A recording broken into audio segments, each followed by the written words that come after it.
a todos aí. Estão me ouvindo bem aí em cima? Eu queria primeiro agradecer o convite, né? É um prazer participar dessa edição do colóquio, mais uma vez aqui. O que eu vou falar para vocês... Estão ouvindo bem aí? Isso é um assunto que eu me interessei durante o doutorado, né? Eu terminei o doutorado em 2008 aqui no INPA. E, particularmente, eu fiquei mais motivado com um trabalho recente, também com o professor Nivaldo Medeiros, da UF. Algum de vocês já conhece? E o meu objetivo, né, nessa palestra é dar uma ideia, assim, de forma não muito rigorosa, né, fazer bastante exemplos e tal, desse tema de pesquisa que a gente está trabalhando atualmente. E porque eu sei que quando a gente é aluno, a gente tem a tendência a achar que a pesquisa está lá longe, né? Tipo, não consigo... Você vê uma palestra, aí, nossa, isso é muito difícil. Então, eu quero tirar um pouco essa ideia da cabeça e falar sobre um tema de pesquisa atual mesmo. Mas eu vou tentar fazer com que a palestra seja bem elementar. Passar para o lado de cá. Então, primeiro, o nosso objeto inicial é uma curva plana afim, né? Ou seja, é um conjunto de zeros de um polinômio. Então, vou pegar um exemplo específico aqui, né? Vamos chamar de C. Por exemplo, o conjunto dos pontos xy em C2 tal que, vamos supor que x ao quadrado mais y ao quadrado é igual a 1. Então tem esse conjunto dado por um polinômio em duas variáveis. E é sempre natural a gente pensar em variáveis complexas, porque as equações sempre têm soluções aqui. Se você pega uma coisa do tipo x ao quadrado mais y ao quadrado igual a menos 1, né, no sentido real, só isso não tem solução, mas pensando em variáveis complexas, sempre tem uma solução por aqui.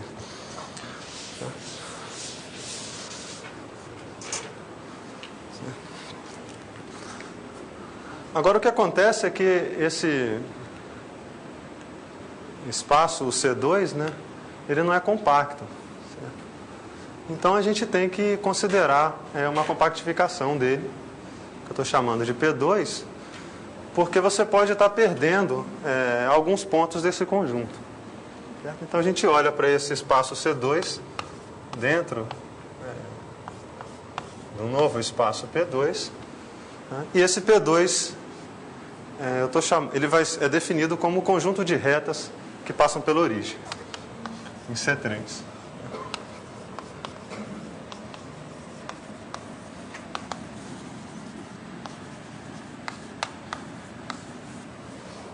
Então a gente pode fazer um desenho assim para ficar um pouco mais claro. Então vou desenhar o C2 como sendo um plano aqui. Aí a gente vai pensar que esse plano ele está dentro do C3. Isso aqui são o plano de altura 1. E é claro que toda reta que passa pela origem, que não é uma reta contida nesse plano xy, ela vai intersectar aqui em algum ponto. Certo? Então, eu estou vendo esse conjunto C2 como parametrizando esse conjunto de retas que passa pela origem, só que a gente perde alguma coisa que está aqui no plano xy. Por isso que você está compactificando o seu espaço.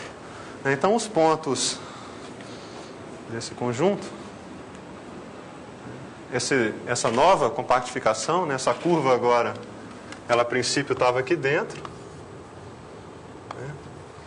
Então, a gente olha agora dentro do P2, que é compacto, e o fecho dela, que eu ainda estou continuando chamando de C, para não criar confusão, é bom lembrar que tem uma diferença, né, mas esse daí é a nossa curva plana projetiva.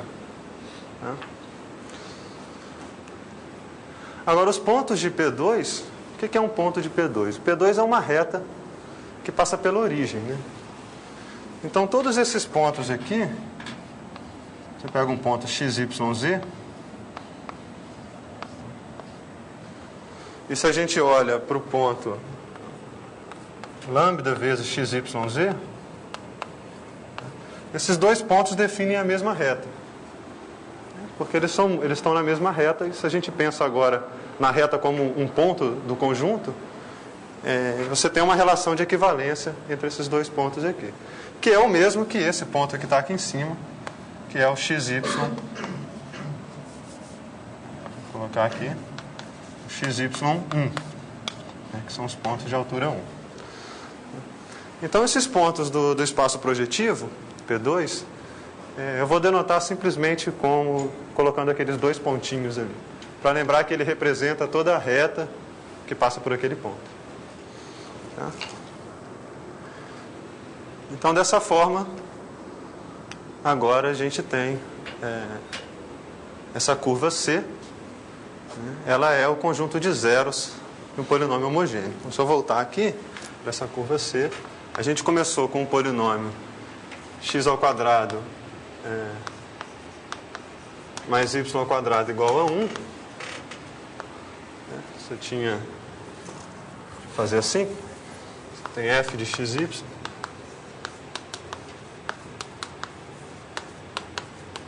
menos 1, né, que a nossa curva afim ela é dada como conjunto de zeros desse polinômio. E agora eu posso olhar para a homogeneização dele.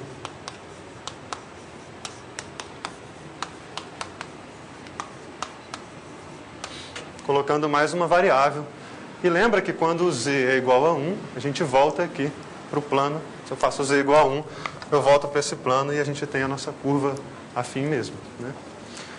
Então, agora esse espaço ele é o conjunto dos pontos x, y, z, tá o quê? Meu quadrado é igual a 0. E eu estou pensando agora essa coisa dentro do P2, né?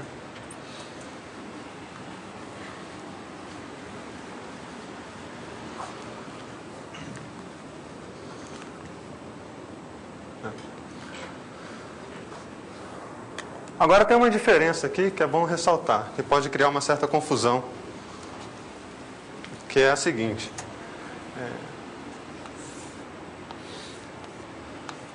Então, essa curva, a gente pode pensar nela como se fosse uma circunferência de raio 1. Né?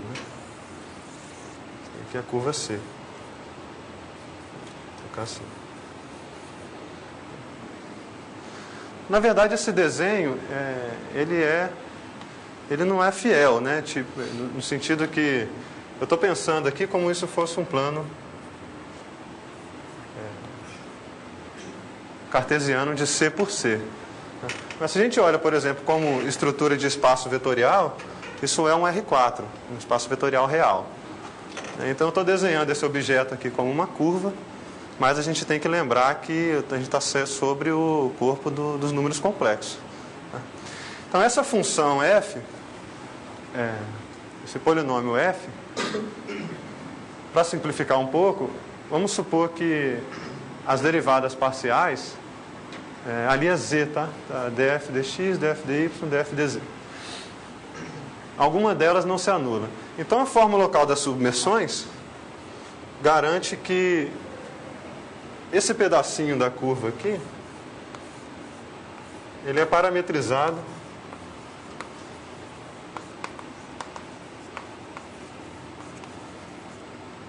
por um pedaço pelos complexos, tá? Localmente. Você tem aqui um pedacinho do plano complexo. Então a gente desenha uma curva, mas isso é um pedacinho do plano complexo, forma local das submersões. Então, esse objeto, que eu estou chamando de curva, a gente pode pensar também como uma superfície. Tá? Ou seja, a palavra curva que eu coloquei ali, eu coloquei uma igualdade, mas essa igualdade está dizendo que está associada à dimensão complexa 1. Né? E a palavra superfície está associada ao fato de que a dimensão real é 2. Porque como ela é parametrizada pelo plano complexo, isso tem dimensão real 2, localmente aqui. Por isso que tem aqui dimensão complexa 1. A palavra curva vem porque tem dimensão 1 e superfície vem porque tem dimensão real 2. Tá? Então isso é uma superfície, né, que é parametrizada aqui localmente pelo plano.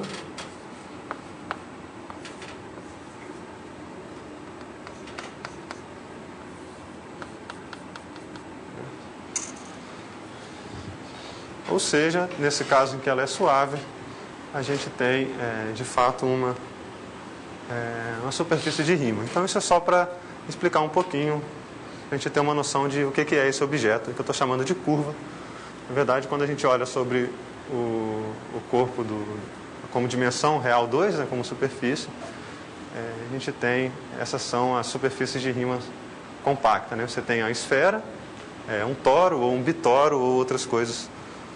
Ou seja, uma esfera com G-asas, né? Por exemplo, esse caso aqui, o G é 2, né? Esse caso aqui você tem 2 buracos aqui. E esse número de asinhas que aparece é exatamente o que a gente chama de gênero da superfície de Riemann. Tá? Então lembra desse fato que às vezes eu faço essa figura unidimensional, bidimensional aqui, e às vezes você tem uma figura tridimensional que é a superfície associada a ela.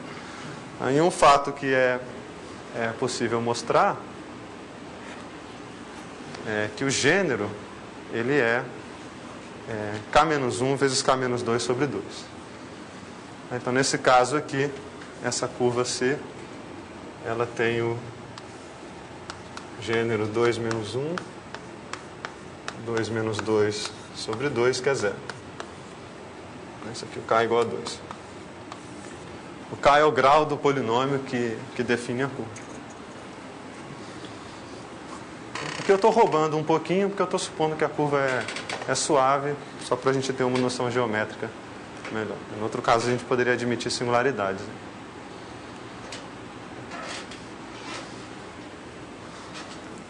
Tá. Então, essa função, que é a aplicação... Vou deixar isso aqui.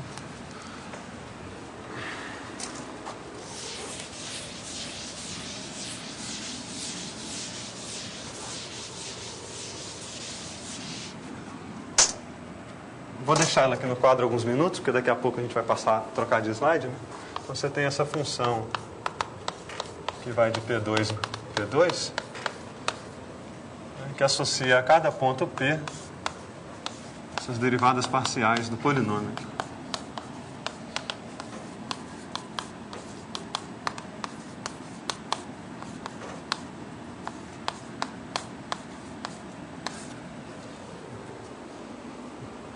Então, o primeiro fato a observar é que essa aplicação, se a gente restringe só os pontos da curva, o que ela está fazendo? Ela, de fato, é bem geométrica, né? Você tem a curva aqui, C. Então, para esses pontos P, essa aplicação está associando a cada ponto P o seu vetor gradiente. Então, ela é uma espécie de aplicação de Gauss, daquela da geometria diferencial, né? Que você pega um ponto e associa o vetor gradiente, ou o espaço tangente que passa por aquele ponto. Só que a gente está olhando para essa função como uma função de todo o espaço, não só restrito à curva. Esse é um mapa gradiente, né? Então, por exemplo, vamos supor que o nosso polinômio, vou fazer um exemplo.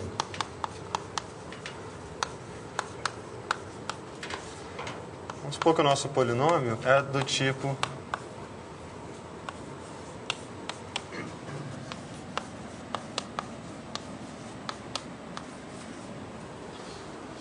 2x mais 3y mais z, por exemplo. É um caso bem simples. Então, isso geometricamente me dá uma reta. Se eu pensar o traço real, se a gente pensar no traço real dessa coisa, o conjunto de zeros vai me dar uma reta, né? Então, essa aplicação que é associada a f, na verdade é que eu vou mudar um pouquinho, deixa eu voltar para a notação que está ali, né, associada à curva C. Ela é a aplicação que associa x, y, z vou pegar as derivadas parciais, então dá 2, 3, 1. Ou seja, a gente pega todo o espaço P2, tem uma aplicação para cá,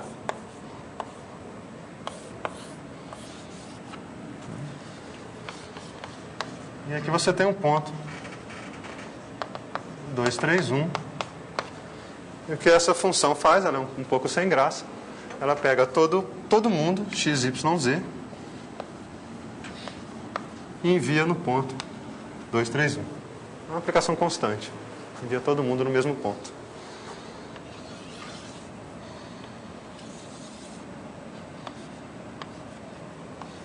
Essa aqui é a imagem dele.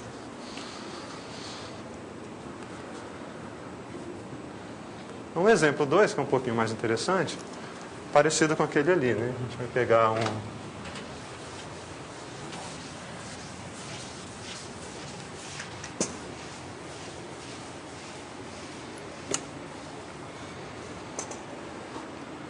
polinômio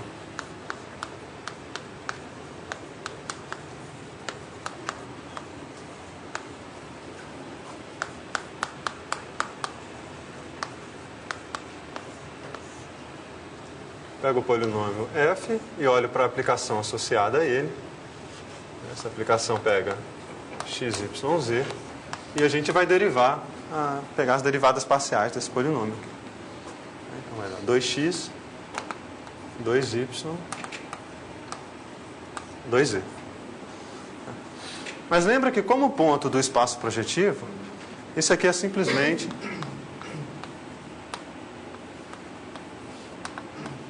x, y, z. Porque se a gente pensa como a reta que contém o ponto 2x, 2y, 2z, é a mesma reta que contém o ponto x, y, z. Então essa função ela acaba sendo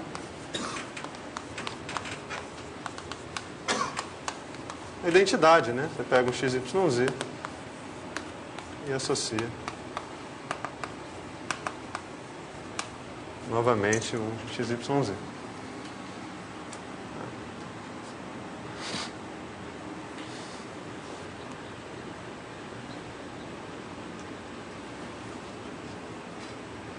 Certo.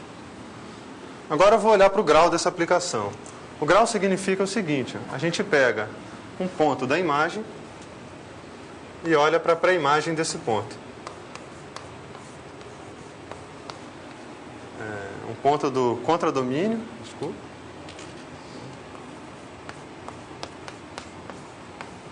Eu vou usar aqui a palavra genérico. Eu não vou ser muito preciso quanto a isso, mas de fato o que a gente pode mostrar é que se você pega um ponto genérico lá no contradomínio, faz a pré-imagem dele e conta esse número de pontos que está na pré-imagem, isso é sempre constante. Esse é o grau da aplicação.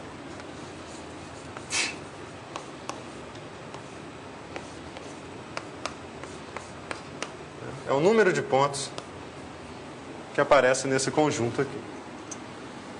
Então vamos voltar para aquele exemplo ali. Vou mudar de cor aqui. Então nesse exemplo anterior, qual vai ser o grau dessa aplicação aqui? Um chute?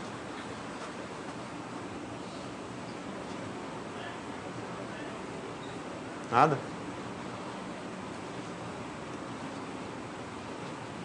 Alguém falou 0 aí?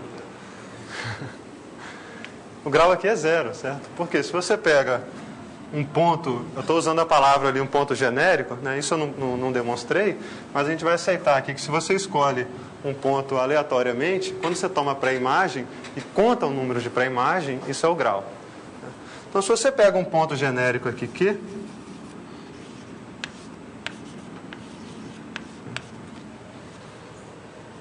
e faz a pré-imagem dele, isso é vazio, não tem ninguém. Então o número de pontos é 0. Então nesse caso aqui o grau dessa aplicação é 0. Para esse caso aqui, o grau vai ser quanto?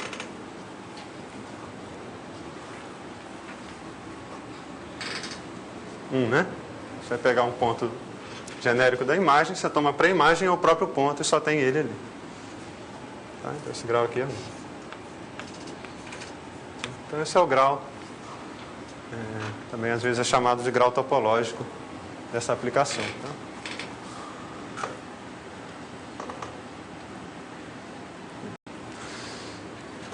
Agora, uma coisa que eu não contei para vocês ainda é que a gente começou, observa o seguinte, olha, eu comecei com um polinômio f.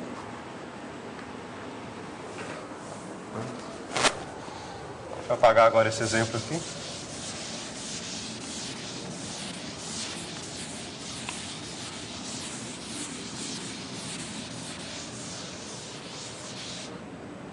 Vamos supor que eu começo com um polinômio x ao quadrado mais y ao quadrado mais z ao quadrado vezes x. E agora eu vou mudar um pouquinho esse polinômio, vou chamar de g. Vou colocar aqui uma potência 10 e aqui uma potência 50. Quer dizer, ele é muito parecido com o anterior, né? Eu coloquei uma potência em cada um agora. Se a gente for olhar para o conjunto de zeros, como o conjunto desses dois polinômios só, é o mesmo. Mas a aplicação associada ela é diferente, porque você vai pegar... Aqui eu vou pegar as derivadas parciais do polinômio f, e aqui eu vou pegar as derivadas parciais do polinômio g, que são polinômios diferentes. Tá? Mas o conjunto de zeros é o mesmo.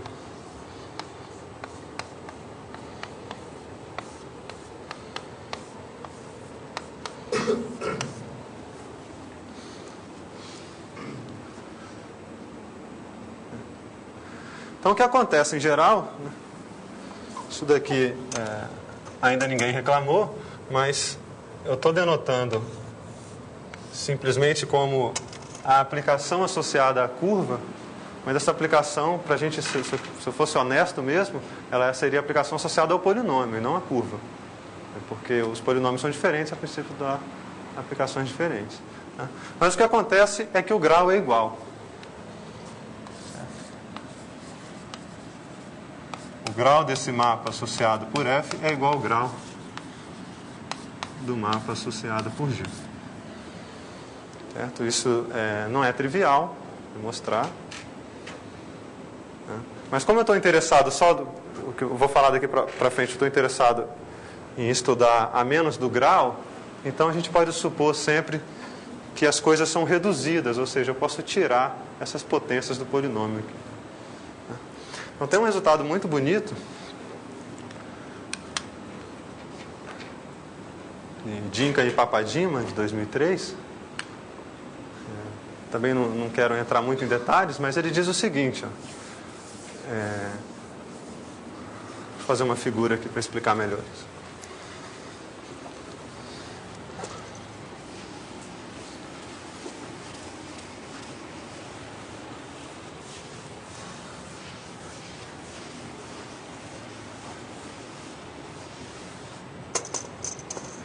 Ele diz que o grau, você começa com a curva C, né? Vou fazer essa figura aqui de novo.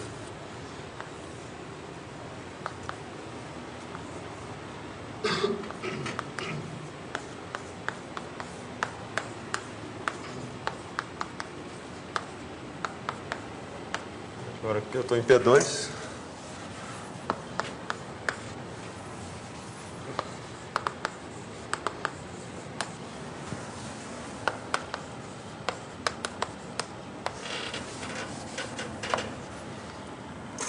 Você começa com essa curva que eu estou desenhando.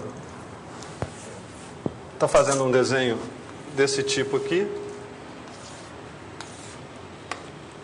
Tá? Pensando só na parte afim dela, tá? Só no traço real da curva. Esse é um conjunto dos pontos do plano que satisfaz essa equação. Então o teorema diz o seguinte: você pega uma reta genérica aqui,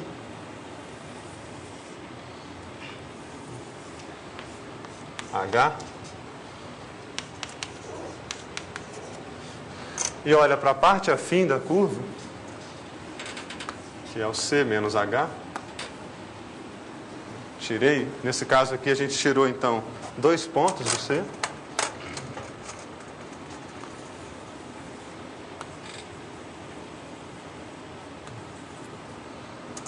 Então isso daqui é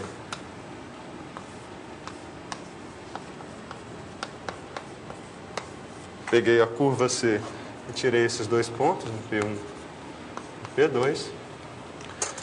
Então esse teorema do Dinka e Papadima diz que a parte afim, que é o que sobrou, ela é homotopicamente equivalente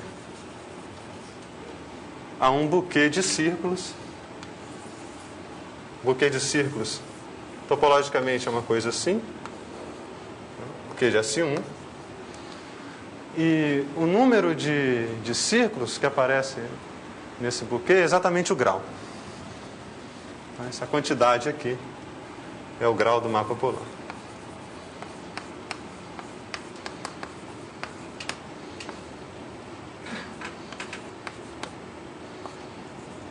O número de S1s que aparece. Então, por exemplo, naquele caso, nesse caso aqui mesmo, lembra que o grau... Vamos voltar ali para aquela aplicação.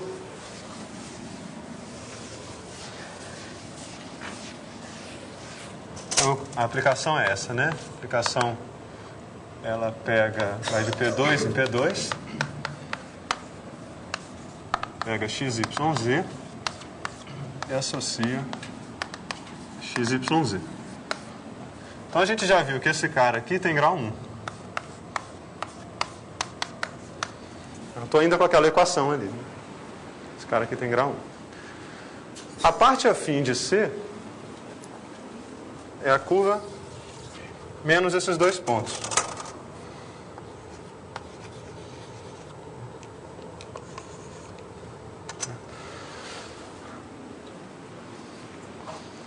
Mas lembra que se a gente pensa como uma superfície, isso é uma esfera, né? Tá? Essa curva C, esse aqui é o traço real dela, né? Mas como superfície, isso é uma esfera. Porque a curva, ela tem grau 2. Tiago, as pétalas são cheias? Oi? As pétalas são cheias? Não, é só o S1 mesmo. Só o... A dimensão do é real? Real 1. Isso vai ficar claro aqui para vocês verem. Então, você tem uma superfície aqui, né, que é uma coisa de dimensão real 2. E agora aqui eu tirei 2 pontos. Seria o P1 e o P2. Vou fazer um buraquinho só para ficar claro. Então, essa coisa topologicamente é um cilindro. Mas um cilindro, módulo essa equivalência homotópica, é um S1. Tá? Por quê? Eu não expliquei o que é equivalência homotópica, não vou entrar em detalhes, mas o que ela faz essencialmente, a equivalência homotópica, ela é como se você enxuga essas coisas que são simplesmente conexas. Tá? Você retira a parte simplesmente conexa. Então isso aqui homotopicamente, isso é uma esfera menos 2 pontos, é um cilindro. Tá? Isso aqui é uma coisa assim. Mas aqui apareceu esse S1. A menos de equivalência homotópica, essa coisa é um S1. Então é isso. Ó. A parte afim da curva, ela é homotopicamente a 1S1, que é exatamente o 1 é o grau da aplicação polar. Então, você tem uma ligação. Talvez uma besteira disso. Mas se a curva de dimensão 1, daí a reta H, daí você vê a curva como uma superfície. Daí a reta não seria um plano? Isso. Daí a reta ele parece que tem dimensão 1. Isso. A reta seria um plano. Só que, se você quiser pensar na curva como uma superfície e na reta como um plano, você está em R4.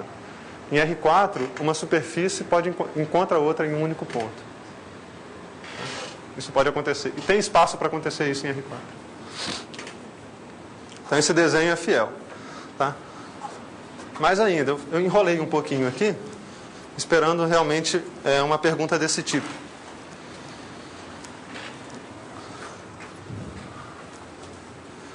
De fato, alguém poderia ficar chateado e falar bem assim, mas você é muito esperto, você escolheu essa reta aí intersectando em 2 pontos. Eu não quero essa, eu quero escolher uma reta que não intersecta.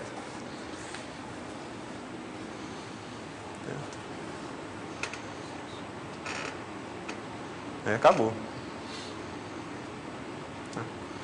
Mas isso não pode, certo? Porque a gente tem... Esse é um dos motivos que a gente trabalha com o corpo dos números complexos. A gente tem um teorema de Bezout. O teorema de Bezout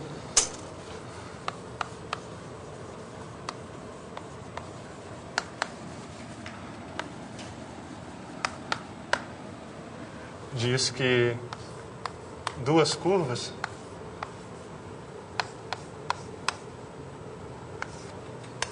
o número de pontos na interseção é o produto dos graus, agora que pode ficar meio confuso, mas eu vou escrever assim agora. Vou escrever K1 vezes K2.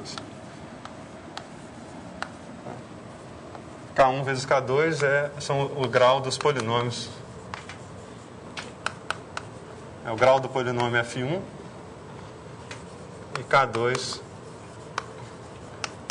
é o grau do polinômio F2, onde F1 e F2 são os polinômios que definem a curva. Certo? Então, aquele meu desenho ali ele é fiel, no sentido que uma curva C1, se você pega x ao quadrado mais y ao quadrado mais z ao quadrado igual a zero, pega uma curva C2, que é uma reta,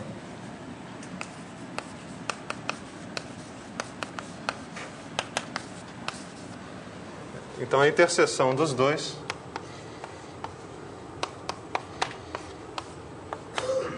é 2 vezes 1. É 2, é o produto dos graus. Certo? Então tem aqui o teorema de Bezout. Pode fazer um desenho assim. Você tem uma curva C1. Tem uma curva C2. Então, se a gente contar esse número de pontos na interseção, vai dar exatamente o produto dos graus. Mas aqui a gente tem que tomar um certo cuidado, que esse ponto ele se intersecta, mas ele é um pouco mais de intersectar. Ele intersecta e é tangente. Então você conta a tangente também.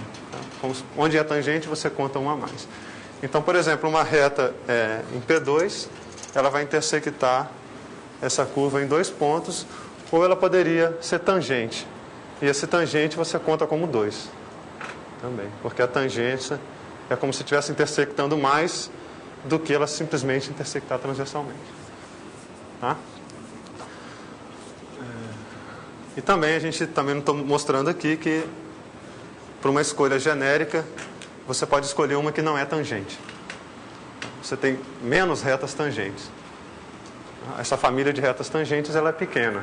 Então você escolhe uma que não é tangente, ela vai intersectar exatamente em 2 pontos. Tem essa palavra genérica. Então isso quer dizer, agora voltando para o resultado inicial, eu vou escrever aqui como um corolário, que isso não está no slide.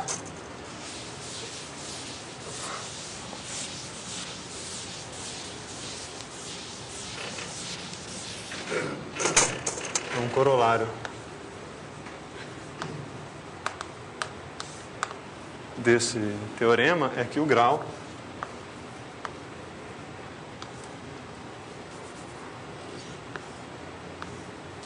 dessa aplicação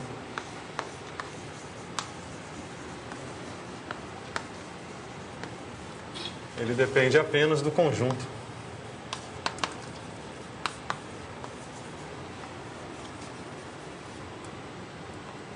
C. Ele só depende do conjunto C. Não importa se você pega o polinômio, começa a fazer potências dele, essa aplicação ela vai ter o mesmo grau. Ele só depende do conjunto de zeros. Por quê? Está dizendo que o grau, o que é o grau do mapa? Ele é o número de círculos que aparece, e esses números de círculos, ele depende da topologia do conjunto C. Só depende da topologia. Então o grau só depende da topologia do conjunto, ou seja, não depende de você tomar potências do polinômio, não influi em nada.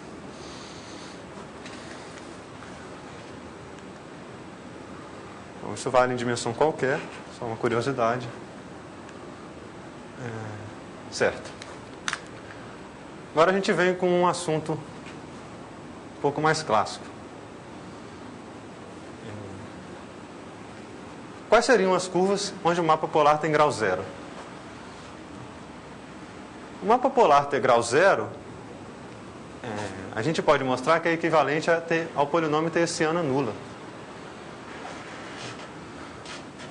Porque, vamos explicar isso rapidinho aqui. Se o grau é zero, o que quer dizer? Você tem uma aplicação que é dada pelas derivadas parciais,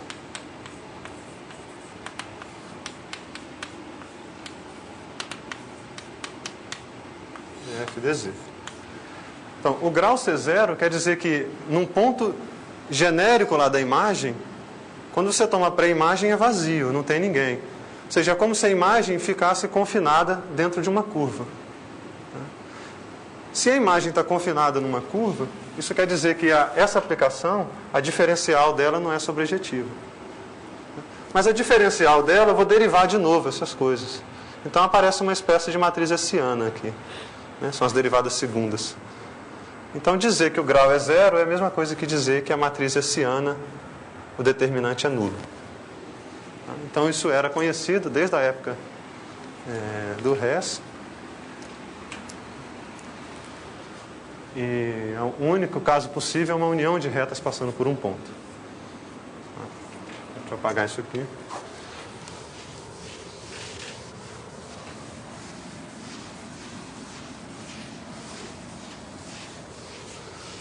Esse é um assunto que foi bem polêmico matematicamente, no sentido que o Hess afirmou que, em geral, uma coisa de grau zero era um cone, em qualquer dimensão. E depois, na verdade, foi mostrado que isso só vale em dimensão 2 e 3. Não é um problema de Gordon-Eder. Mas o que está dizendo ali é que se o grau é zero, então essa curva C é um cone, ou seja, é uma união de retas passando por um ponto. Então, com isso, a gente também já tem mais ou menos uma noção de que o grau dá muita informação sobre a curva, né? A única coisa de grau zero só pode ser uma união de retas passando por um ponto, ou seja, um cone no plano.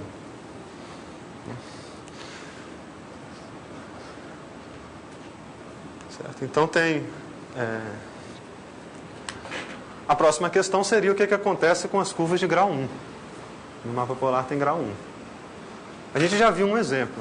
A cônica em P2, o mapa polar tem grau 1. Então, quais são as curvas em que o mapa polar tem grau 1? Então, tem esse trabalho do Dolgachev, tá? Isso já de 2000, né? A gente vê aí uma distância grande entre as coisas. Então, a coisa que o grau é 1. Você tem 3 possibilidades.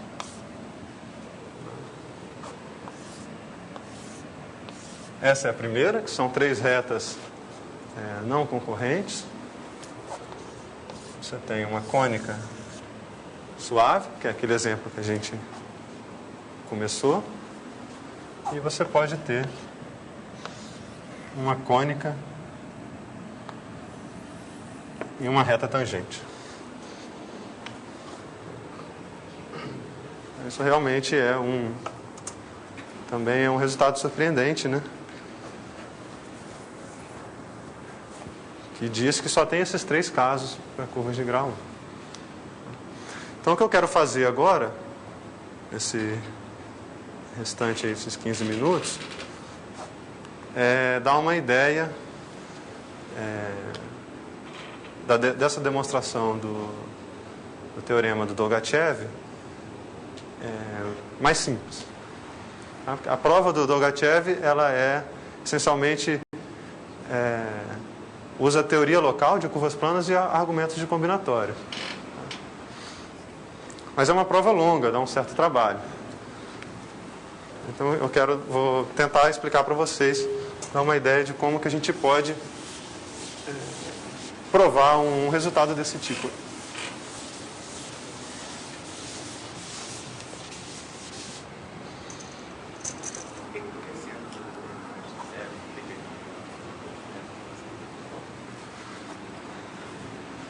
isso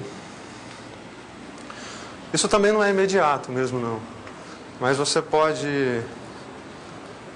Um fato que vale, se você usar o argumento de dualidade, sai meio que direto. No sentido que se você olha para a imagem, né, a imagem vai ser uma curva, né, e você tem um resultado do Zach que diz que o dual, quando você volta, o dual dessa curva está contido no conjunto singular. Então, o dual dessa curva tem que estar contido em pontos. Mas para o dual ser pontos, a imagem tem que ser uma reta. E se a imagem está contida numa reta, ela tem que ser um cone. Mas também não é imediato, não. Eu quero concentrar mesmo nesse caso em que o grau é 1.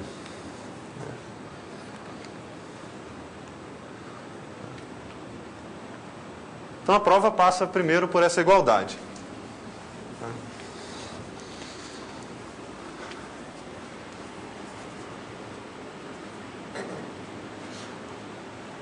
E isso era uma dificuldade inicial, né? Que é como... Primeiro eu disse que tem aquele teorema do Dinka em que o grau é dado pela topologia da curva. Mas nem sempre você pode calcular imediatamente o número de S1s que aparece na topologia da curva. Então essa fórmula ela é bem explícita, né? Que diz que o grau do mapa ele é K menos 1 menos a soma dos números de Milnor.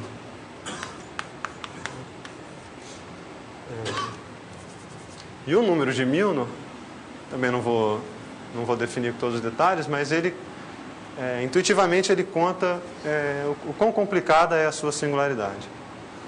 Então, essa fórmula está dizendo que quanto mais complicada forem as singularidades da sua curva, menor vai ser o grau desse mapa aí, né? Mais ou menos, mais você vai cair de K-1 ao quadrado. Então, deixa eu dar só uma ideia da prova para vocês entenderem um pouco que tipo de argumento que pode ser usado aqui, né? Então a gente tem essa curva aqui em P2. Essa é a curva C. Você tem aqui estou fazendo esse desenho que são as singularidades que aparecem. Então aqui a gente faz o seguinte, a gente pode vir para o C3.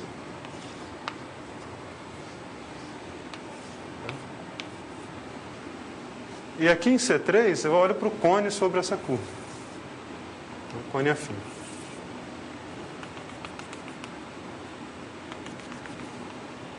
Essa coisa aqui. E aí a gente considera aqui em C3 as superfícies. Digamos que a gente começou com a curva que é dada por f igual a 0. Então eu considero aqui em C3 as superfícies de nível dessa equação. Tá? Então eu olho para f igual a constante. Olho para as superfícies de nível da função f em C3. Então essa superfície de nível ela tem já uma superfície canônica aqui associada, que é quando eu faço f igual a 0. Você tem várias outras quando eu vou mudando essa constante.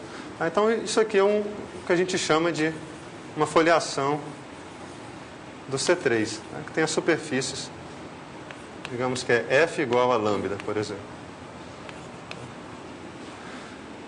E um fato que acontece é que quando a gente pega agora um plano e intersecta com essas superfícies que apareceram, ele vai ter algumas tangências aqui.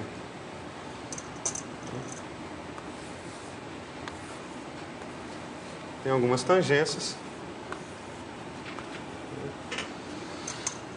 E tem também essa curva inicial. Bom, o desenho talvez ficou meio confuso, mas você tem essa curva inicial que está aqui.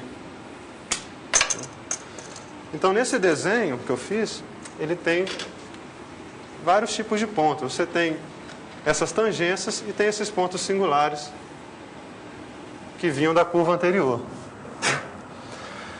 O que acontece é que nesse plano que eu peguei, eu vou ter uma foliação por curvas do plano, que é onde ela intersecta as superfícies. Tá? São curvas folheando o plano. E a gente tem fórmulas clássicas para contar o número de singularidades da foliação.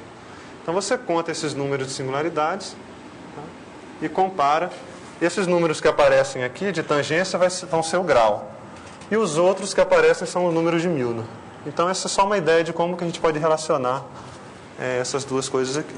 Tá? Não quero entrar em detalhes nessa fórmula não, mas é realmente mesmo para passar uma ideia. Então você tem essa igualdade. E eu tenho aqui um exemplo. Vou fazer um exemplo. Quando a gente pega, por exemplo, o polinômio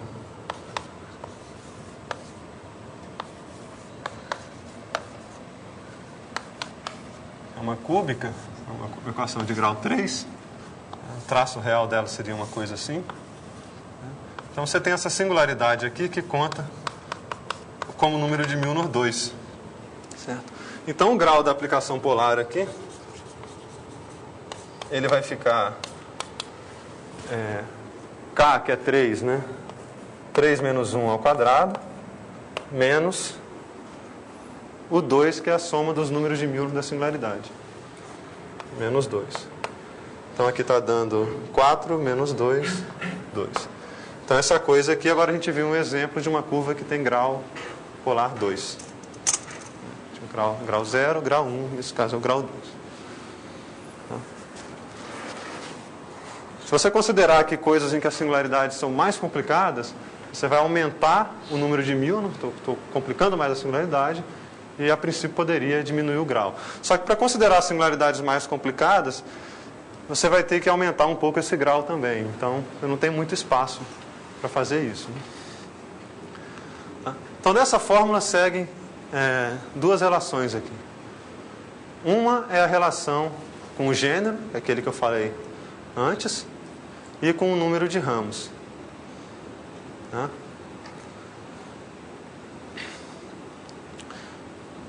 Essa fórmula ela segue da fórmula de cima, usando coisas clássicas aí de curvas algébricas.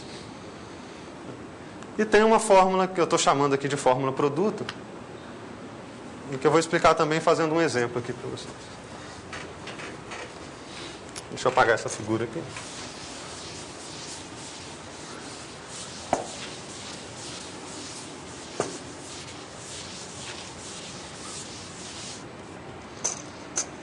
Você tem aquela primeira e tem a seguinte fórmula produto. Né?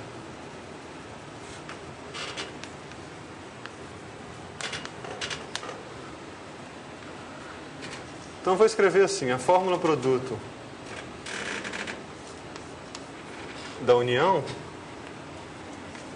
que está ali, vou deixar no quadro que a gente vai precisar dela aqui, ela é o grau da primeira mais o grau da segunda,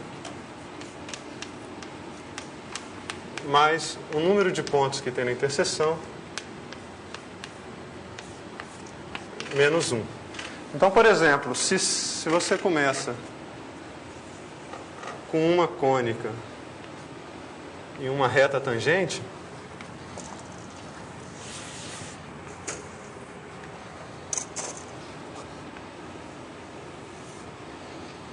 agora eu quero olhar para o grau dessa coisa.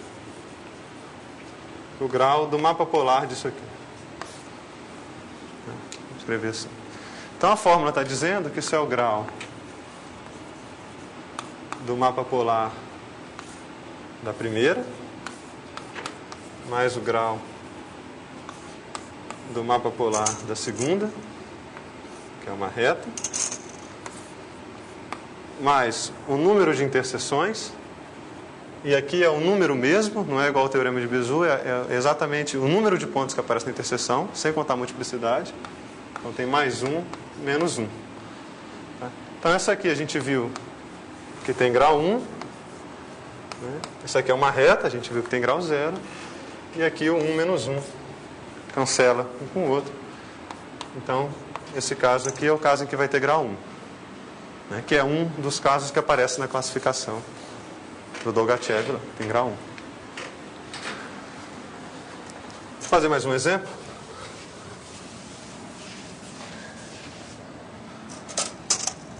Vamos supor que a gente olhe agora para o grau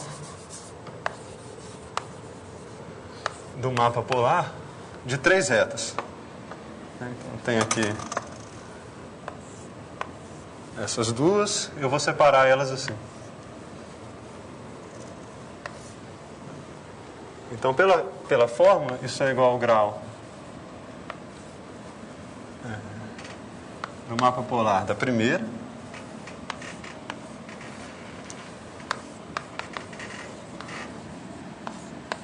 mais o grau do mapa polar da segunda mais o número de pontos da interseção, que é 2, menos 1. Certo? Mas isso aqui é um cone, tem grau 0. Tá? Retas passando por um ponto. Reta tem grau 0. Então isso aqui está dando 1. Né? Que é o outro caso que aparece na classificação do Dogatchev. Agora, como obter o teorema do Dogatchev? Basta a gente considerar 1 e 2. Tudo fica amarrado. Por quê? O caso 1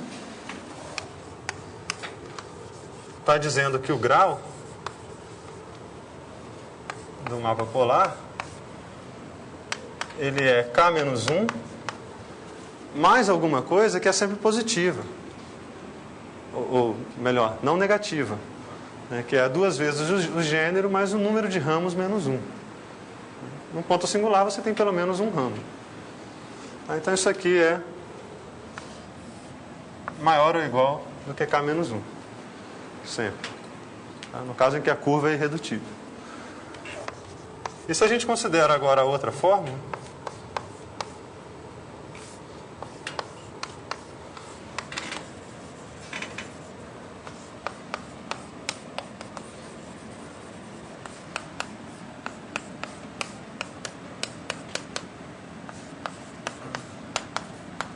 interseção D menos 1, o teorema de Bézout diz que duas curvas sempre se intersectam. Então isso daqui também é maior ou igual do que 0, essa parte. Então vamos considerar os dois agora. Né? Esse primeiro aqui, se a gente quer que o grau seja 1, então numa componente irredutível da curva, não pode aparecer nada com grau 3. Certo? Por quê? Por exemplo, se a C tivesse...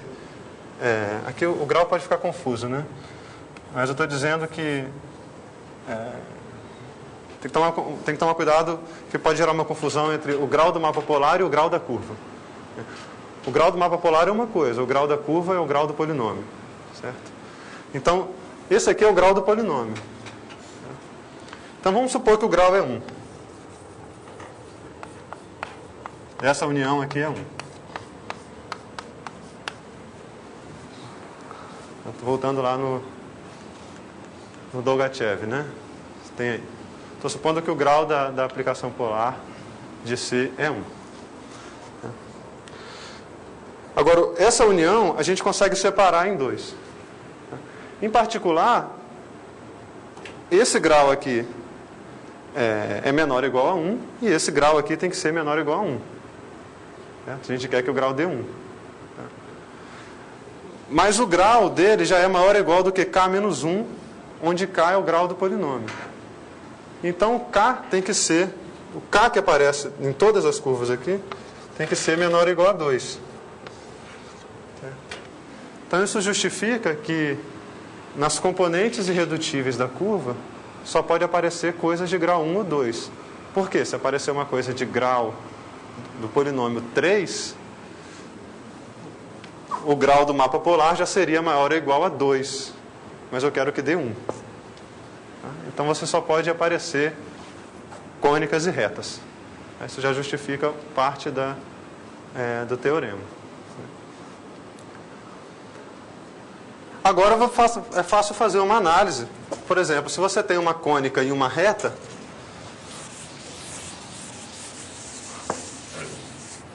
a reta não pode intersectar a cônica em 2 pontos. Porque se a reta intersecta em 2 pontos, o grau do mapa polar dessa coisa aqui, ele ia ser o grau da primeira, que é o grau da curva, que é 1, mais o grau da reta, que é 0, mais o número de pontos na interseção, 2 menos 1. Então, essa conta no total ia dar 2, certo? Então, eu posso ter cônicas e retas, mas a reta não pode intersectar em 2 pontos, porque senão o mapa polar já vai ter grau 2. Então, se você tiver uma cônica e uma reta, a reta tem que ser tangente, que é aquele caso que aparece ali, uma cônica e uma reta tangente. E a mesma coisa se você tiver várias retas. Se você tiver várias retas, elas vão ter muitos pontos de interseção. Então, esses muitos pontos de interseção faz crescer essa parte aqui, né? Quantidade de zeros menos 1.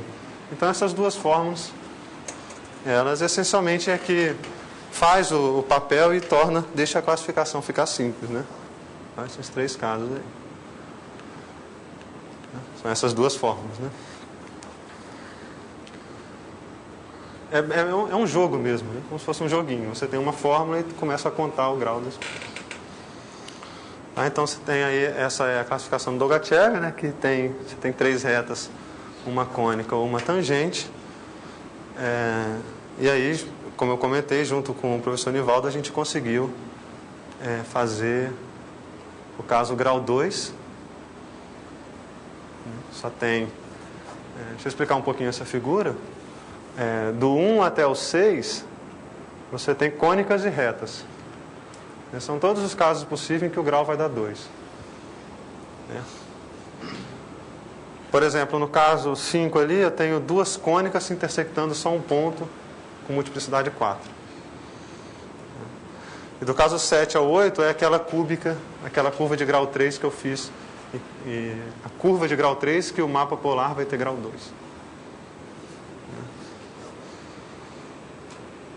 E a gente poderia até esperar que fosse múltiplo de 3, né? O grau. Mas aí, o caso em que o grau polar é 3, já dá esses... Esse é um exercício de paciência mesmo. Você vai ter 31 casos, e eles realmente seguem daquelas fórmulas anteriores. Por exemplo, do 1 até o 12, você tem cônicas e retas, né? São curvas de grau 2 e curva de grau 1. Depois você tem as cúbicas, a cúbica nodal e a cúbica singular, que essencialmente são as únicas singulares. Do 22 até o 31 são quárticas. As quárticas também são conhecidas. Quárticas em que tem só quárticas com cúspides, né? Isso é clássico, é conhecido, é classificado já. Então a gente tem uma noção aí que para o grau polar da 3 vai aparecer retas e cônicas, ou retas e cúbicas, ou quárticas e retas. Bom, e aí a gente não se atreveu mais a pensar no caso em grau 4, deve ser, já dá para perceber que vai ter muitos casos a mais. Bom, obrigado. É isso aí que eu queria falar.